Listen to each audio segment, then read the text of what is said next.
ನಮಸ್ತೆ ಎಜಿ ನ್ಯೂಸ್ಗೆ ಸ್ವಾಗತ. ರಾಜ್ಯ ಸರ್ಕಾರದ ಮಹತ್ವಾಕಾಂಕ್ಷಿ ಯೋಜನೆಯಲ್ಲಿ ಒಂದಾಗಿರುವ ಗೃಹಲಕ್ಷ್ಮಿ ಯೋಜನೆಗೆ ರಾಜಕೀಯವಾಗಿ ಸಾಕಷ್ಟು ವಿರೋಧ ಮಾಡಿದ್ರು. ಈಗ ಅದೇ ಹಣವನ್ನ ಕೂಡಿಟ್ಟುಕೊಂಡು ಮಹಿಳೆಯರು ಮನೆಯ ಸಂಸಾರ ನಡೆಸೋದ್ರ ಮುಖೇನ ಸರ್ಕಾರಕ್ಕೆ ಕೃತಜ್ಞತೆ ಸಲ್ಲಿಸಿದ್ದಾರೆ. ಲೋಕಸಭಾ ಚುನಾವಣೆಯ ಬಳಿಕ ಗೃಹಲಕ್ಷ್ಮಿ ಯೋಜನೆಯ ಹಣ ಬರೋದಿಲ್ಲ, ಸರ್ಕಾರದ ಯೋಜನೆಗಳು ಬಂದ್ ಆಗುತ್ತೆ ಎನ್ನುವ ಆರೋಪಗಳು ಕೇಳಿ ಬಂದರೂ ಕೂಡ ಸರ್ಕಾರ ಮಾತ್ರ ಯಾವುದೇ ಪಂಚ ಯೋಜನೆಯನ್ನ ಸ್ಥಗಿತಗೊಳಿಸದೆ ರಾಜ್ಯದ ಜನರಿಗೆ ನೀಡಿದ ಭರವಸೆಯಂತೆ ಎಂತಹ ಪ್ರಕಾರವಾಗಿ ಮುನ್ನಡೆಸಿಕೊಂಡು ಹೋಗುತ್ತಿರುವುದು ಸಾಕಷ್ಟು ಬಡ ಜನರಿಗೆ ಅನುಕೂಲವಾಗಿದೆ. ಗೃಹಲಕ್ಷ್ಮಿ ಯೋಜನೆಗೆ 1 ವರ್ಷ ಕಳೀತಾ ಇದೆ. ಅದೇ ಯೋಜನೆಯಿಂದ ಬಂದಂತಹ ಹಣ ಕೂಡಿಸಿ ಇಲ್ಲೋರ್ವ ಮಹಿಳೆ ತನ್ನ ಗಂಡನ ಕಣ್ಣಿನ ಶಸ್ತ್ರಚಿಕಿತ್ಸೆ ಮಾಡಿಸಿದ್ದಾಳೆ. ಗೃಹಲಕ್ಷ್ಮಿ ಯೋಜನೆ ಜಾರಿಗೆ ಬಂದ ಸರ್ಕಾರಕ್ಕೆ ಧನ್ಯವಾದ ತಿಳಿಸಿದ್ದಾರೆ. ಪ್ರತಿ ತಿಂಗಳು ಮನೆ ಯಜಮಾನಿಗೆ 2,000 ರೂಪಾಯಿ ಹಣ ಕೊಡುವ ಈ ಯೋಜನೆ ಜಾರಿಯಾದಾಗಿನಿಂದ ಮಹಿಳೆಯರು ಒಂದಿಲ್ಲೊಂದು ಹೊಸ ವಸ್ತುಗಳು, ಬೈಕ್ ಸೇರಿ ಗೃಹೋಪಯೋಗಿ ವಸ್ತುವನ್ನ ಖರೀದಿ ಮಾಡುತ್ತಿದ್ದಾರೆ. ಸದ್ಯ ಬೆಳಗಾವಿಯ ಆನಗೋಳದ ನಿವಾಸಿ ಅನಿತಾ ಬಾಡಿಗೇರ್ ತಮ್ಮ 9 ತಿಂಗಳ ಗೃಹಲಕ್ಷ್ಮಿ ಯೋಜನೆಯ ಹಣವನ್ನ ಕೂಡಿಸಿಟ್ಟುಕೊಂಡು ತಮ್ಮ ಪತಿ ಚಂದ್ರಶೇಖರ್ ಅವರ ದೃಷ್ಟಿ ದೋಷದ ಆಪರೇಷನ್ ಮಾಡಿಸಿದ್ದಾರೆ. 9 ತಿಂಗಳಲ್ಲಿ 18,000 ರೂಪಾಯಿ ಗೃಹಲಕ್ಷ್ಮಿ ಯೋಜನೆಯಿಂದ ಬಂದ ಹಣ ಕೂಡಿಸಿ ನಂತರ ತಮ್ಮ ಬಳಿ ಇದ್ದ 10,000 ಸೇರಿಸಿ ಗಂಡನಿಗೆ ಶಸ್ತ್ರಚಿಕಿತ್ಸೆ ಮಾಡಿಸಿದ್ದಾರೆ.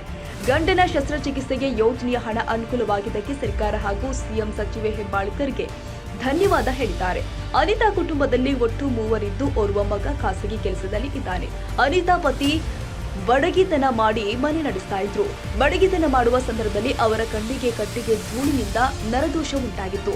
ನರದೋಷ ನಿವಾರಣೆಗೆ ಆಪರೇಷನ್ ಮಾಡಬೇಕು ಅಂತ ವೈದ್ಯರು ಹೇಳಿದ್ರು. ಆದರೆ ಸಕಾಲಕ್ಕೆ ಹಣ ಹೊಂದದೆ ಆಪರೇಷನ್ ಮಾಡಿಸುವುದನ್ನ ಅನಿತಾ ಮುಂದೂಡುತ್ತಲೇ ಬಂದಿದ್ರು. ಇದೇ ಸಮಯದಲ್ಲಿ ಗೃಹಲಕ್ಷ್ಮಿ ಯೋಜನೆಯಿಂದ ಬಂದ ಹಣದಲ್ಲಿ ಪತಿ ಚಂದ್ರಶೇಖರ್ ಅವರಿಗೆ ಖಾಸಗಿ ಆಸ್ಪತ್ರೆಯಲ್ಲಿ ಶಸ್ತ್ರಚಿಕಿತ್ಸೆ ಮಾಡಿಸಿದ್ದಾರೆ. ಶಸ್ತ್ರಚಿಕಿತ್ಸೆ ನಂತರ ಕಣ್ಣಿನ ದೋಷ ಸಂಪೂರ್ಣ ನಿವಾರಣೆಯಾಗಿದ್ದು ಸದ್ಯ ಚಂದ್ರಶೇಖರ್ ಯಾರ ನೆರವು ಇಲ್ಲದೆ ಮನೆಯಲ್ಲಿ ಓಡಾಟ ಮಾಡುತ್ತಿದ್ದಾರೆ. ಚಂದ್ರಶೇಖರ್ ಬಡಗೇರ್, ಮುಖ್ಯಮಂತ್ರಿ ಸಿದ್ದರಾಮಯ್ಯ ಹಾಗೂ ಲಕ್ಷ್ಮೀ ಹೆಬ್ಬಾಳ್ಕರ್ ಅವರಿಗೆ ನನ್ನ ಕೋಟಿ ನಮಸ್ಕಾರಗಳು.